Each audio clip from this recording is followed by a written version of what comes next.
Michael Torres sat at his kitchen table, staring at the cream-colored invitation that had arrived that morning. 10 years. Had it really been a decade since high school? The embossed lettering announced the reunion with elegant formality, but Michael knew better than to trust appearances. He was 40 now, raising his daughter Lily alone since his wife passed 5 years ago. The years had been kind to him in some ways. He'd grown into himself, found a quiet confidence that came from surviving real hardship. But high school? Those memories still stung. Back then, he'd been the kid everyone overlooked. Scholarship student, second-hand clothes, working nights at the grocery store while others went to parties. They'd called him loser so casually, as if it were simply his name. The invitation felt like a trap. Michael could almost hear Brandon Westfield's voice, the quarterback, the golden boy who'd made those years miserable. Brandon's father owned half the commercial real estate in town, and Brandon had never let anyone forget it. "Dad, what's that?" Lily asked, padding into the kitchen in her pajamas. At 15, she had her mother's gentle wisdom and her own fierce spirit. "Just an invitation," Michael said softly. "To my high school reunion." "Are you going to go?" Michael hesitated. "I don't think so, honey. Those people. They weren't kind to me back then." Lily sat down across from him, her eyes serious. "Mom used to say that living well is the best response to people who doubted you, didn't she?" Michael smiled despite himself. His late wife Jennifer had been full of such wisdom. She'd believed in him when no one else did, encouraged him to take risks, to trust his instincts. After she passed, he'd thrown himself into the small tech startup he'd been building in their garage, partly to survive the grief, partly to honor her faith in him. 3 years ago, a larger company had acquired his software platform. The number had been substantial enough to change everything. Though Michael lived simply, the money sat mostly untouched, invested carefully, securing Lily's future. "You're right," Michael said finally. "Your mother would tell me to go, to show them that their opinions never defined me." "So you will go?" "Maybe. If I do, I'm not going to hide, not anymore." 2 weeks later, Michael stood in his bedroom, adjusting his tie. The tailored suit fit perfectly, dark and understated, the kind of quality that whispered rather than shouted. He'd thought carefully about this evening, about what he wanted it to mean. "You look handsome, Dad," Lily said from the doorway. "Thank you, sweetheart." Michael kissed her forehead. "Mrs. Patterson will be here soon to stay with you." "I know, Dad." She paused. "Don't let them make you feel small. You're the best person I know." Those words carried Michael through the drive to the Grand Meridian Hotel. He'd arranged something special for tonight, and not to show off, but to make a quiet statement. Sometimes, the truth needed a little theater to be heard. The Rolls-Royce Phantom arrived exactly at 7. The driver, a professional Michael had hired for the evening, held the door open with practiced grace. As the car glided to a stop in front of the hotel's grand entrance, Michael took a deep breath. The valet's eyes widened. Through the glass doors, Michael could see his former classmates gathering in the chandelier-lit ballroom, champagne glasses in hand. He stepped out of the car, and the murmur of conversation near the entrance faltered. Brandon Westfield stood near the door, older now, his quarterback build softened by comfortable living. Next to him was Jennifer Hayes, not Michael's late wife, but the girl who'd laughed loudest at Brandon's jokes, who'd accidentally spilled her lunch on Michael more than once. "Michael Torres." Brandon's voice carried that same mocking edge, though now it was wrapped in false friendliness. "Is that really you?" "Hello, Brandon." "Jennifer." Michael's voice was calm, measured. He'd learned long ago that the quietest voices often carried the most weight. "Nice ride," Brandon said, his smile not quite reaching his eyes. "Rented for the occasion?" "I remember you always liked to put on a show." Michael recognized the strategy, the subtle put-down dressed as friendly banter, designed to establish dominance, to remind everyone of the old hierarchy.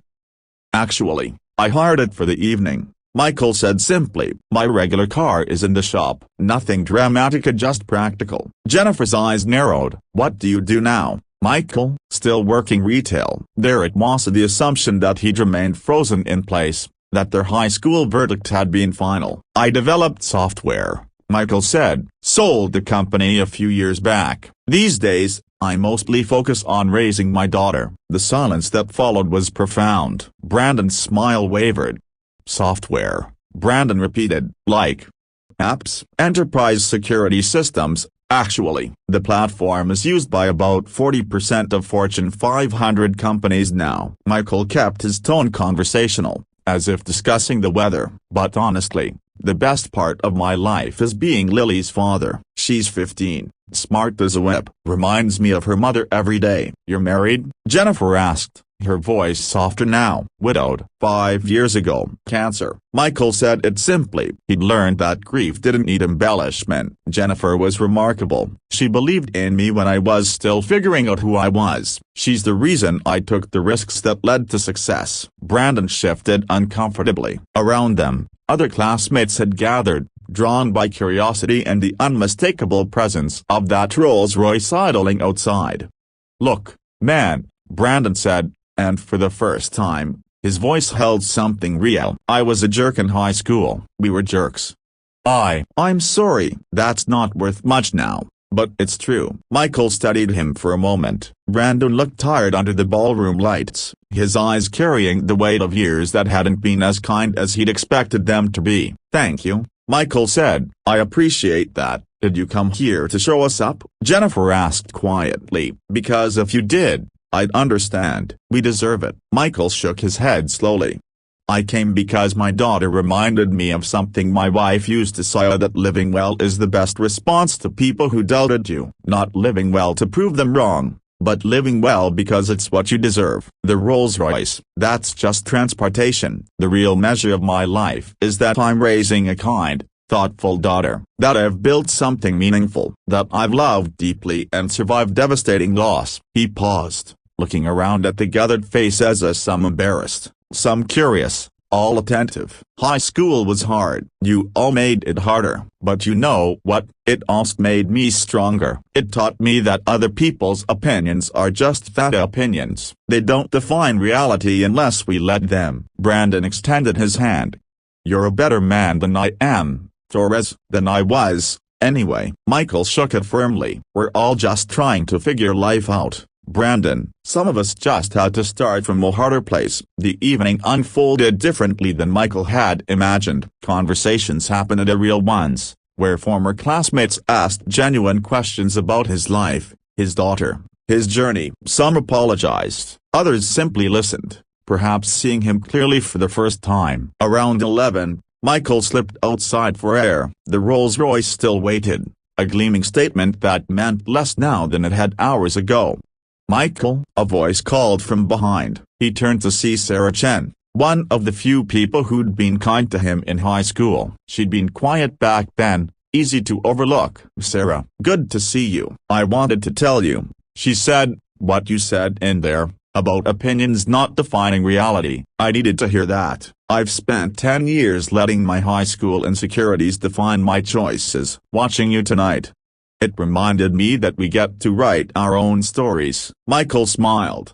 We do. Every single day. As he rode home in the Rolls-Royce, Michael thought about the evening, about the apologies given and received, about the way truth could cut through years of assumptions. The car was nice yet comfortable, impressive but it was just a car. The real victory was that he'd walked in without fear, spoken without anger, and left without bitterness. Lily was still awake when he got home.